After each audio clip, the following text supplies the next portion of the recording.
নমস্কার বন্ধুরা, মুনমুনের পাঁচফোড়নে সকলকেই স্বাগত। আজ আমার রান্নাঘরে বানানো হবে চিকেন পিস পাস। আর আজকের রান্নাতে আমি কোনো রকম তেল বা ঘি কিংবা কোনো মশলার ব্যবহার করব না। যারা রান্নাতে নতুন শিখছেন বা নতুন রান্নাঘরে ঢুকছেন তাদের জন্য কিন্তু ভীষণই ইজি রেসিপি, বা এটাকে ওয়ান পট মিল হিসাবেও আপনারা বানাতে পারেন। তাহলে আসুন শিখে নিই চিকেন পিস পাস। আমি এর জন্য নিয়েছি বাসমতি চাল, যেটা ওজনে হচ্ছে 150 থেকে 200 গ্রাম, আর বড় কাপের 1 কাপ আগের থেকে ভিজিয়ে দেখুন ঠিক এরকম করে জলটা ঝরিয়ে আমি এটাকে সোক করে রেখেছিলাম। আর নিয়েছি 400 গ্রামের কাছাকাছি চিকেন, তার সাথে নিয়েছি রসুন, আদা, কাঁচা লঙ্কা গ্রেট করে, আর কিছু সবজি ব্যবহার করছি। আমি এখানে ব্যবহার করেছি বিনস, কাঁচা পেঁপে, তার সাথে নিয়েছি গাজর, আর নিয়েছি আলু আর পেঁয়াজ। তবে আপনারা ইচ্ছা হলে যে কোনো সবজি ব্যবহার করতে পারেন। তাহলে শুরু করব। তার আগেই করতে হবে কি, আমি অর্ধেকটা লেবু রস দিয়ে ভালো করে চিকেনটাকে আমি ম্যারিনেট করে নেব। আর নিয়ে নিলাম স্বাদ অনুযায়ী লবণ, হাফ চামচের থেকে একটু বেশি লবণ নিলাম। আর নিচ্ছি গোলমরিচের গুঁড়ো হাফ চামচের থেকে একটু বেশি। চিকেনের পরিমাণ বাড়ালে অবশ্যই এর পরিমাণগুলোকে আপনাদের বাড়িয়ে নিতে হবে। খুব ভালো করে চিকেনের প্রত্যেকটা পিসের মধ্যে লবণ, ব্ল্যাক পেপার মানে গোলমরিচ আর লেবুর রস দিয়ে ম্যারিনেট করে নিতে হবে। চলে এলাম গ্যাস ওভেনের পাশে। গ্যাস ওভেনটা জ্বালিয়ে দিয়ে আমি একটা ননস্টিকের বড় কড়াই বসিয়ে নিলাম। আর নিচ্ছি বড় চামচের 2 চামচ বাটার। আমি প্রথমেই বলেছিলাম তেল বা ঘিয়ের কিন্তু ব্যবহার করব না, এটা ভীষণই হেলদি একটা রেসিপি।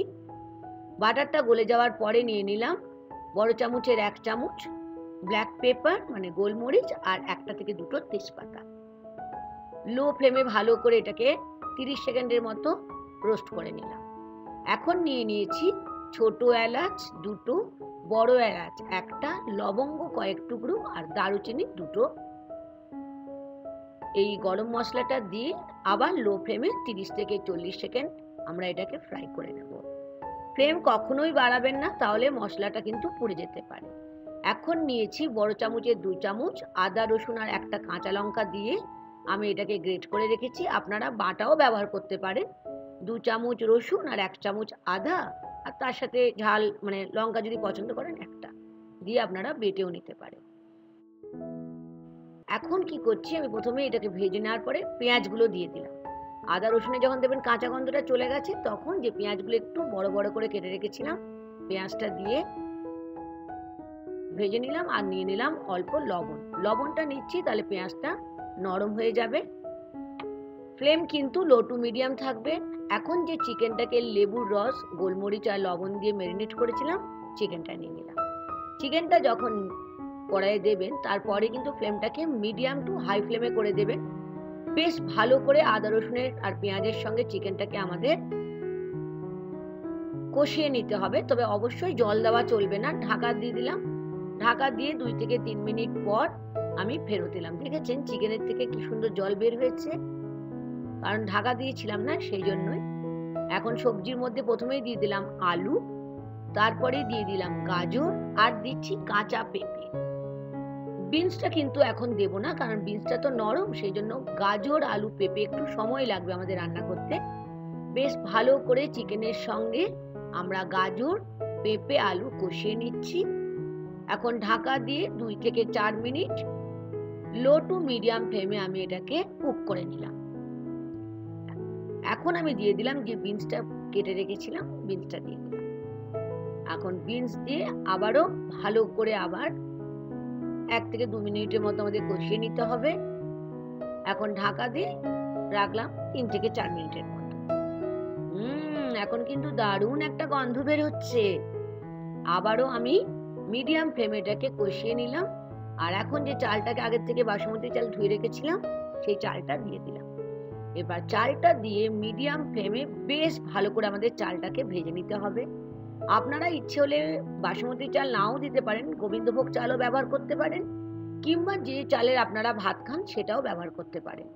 রান্নাটা কিন্তু ভীষণ ভীষণ সহজ আর ভীষণ ভীষণ পুষ্টিকর।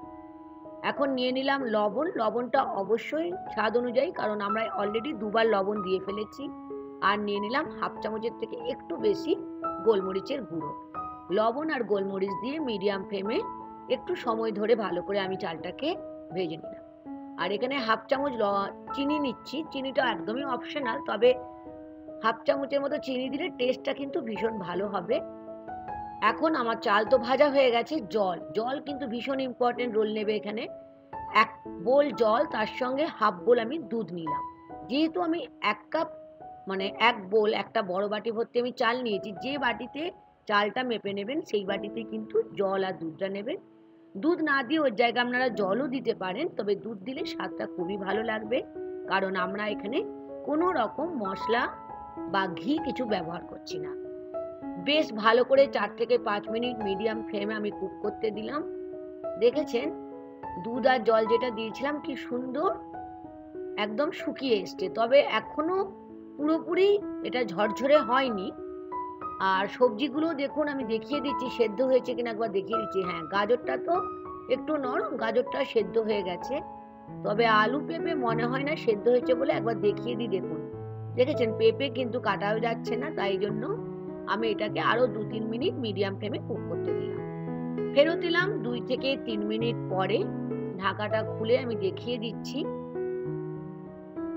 কতটা ঝরঝরে হয়ে গেছে আজ আমাদের চিকেন পিসপাস, যেটা খুব সহজে যারা বিগিনার, যারা প্রথম রান্না করছেন তারা তো খুবই সহজে বানিয়ে নিতে পারবেন। দেখলেন আলু সেদ্ধ হয়ে গেছে, পেঁপেও সেদ্ধ হয়ে গেছে, আর গাজর তো আগেই সেদ্ধ হয়ে গেছে। আমি চিকেনের পিসটাকেও দেখিয়ে দিচ্ছি। দেখুন হয়ে গেল তাহলে আজকের খুব সহজে একটা হেলদি, মশলা ছাড়া, তেল ঘি ছাড়া একটা রেসিপি, চিকেন পিসপাস। এখন গ্যাস ওভেনটাকে বন্ধ করে আমি এটাকে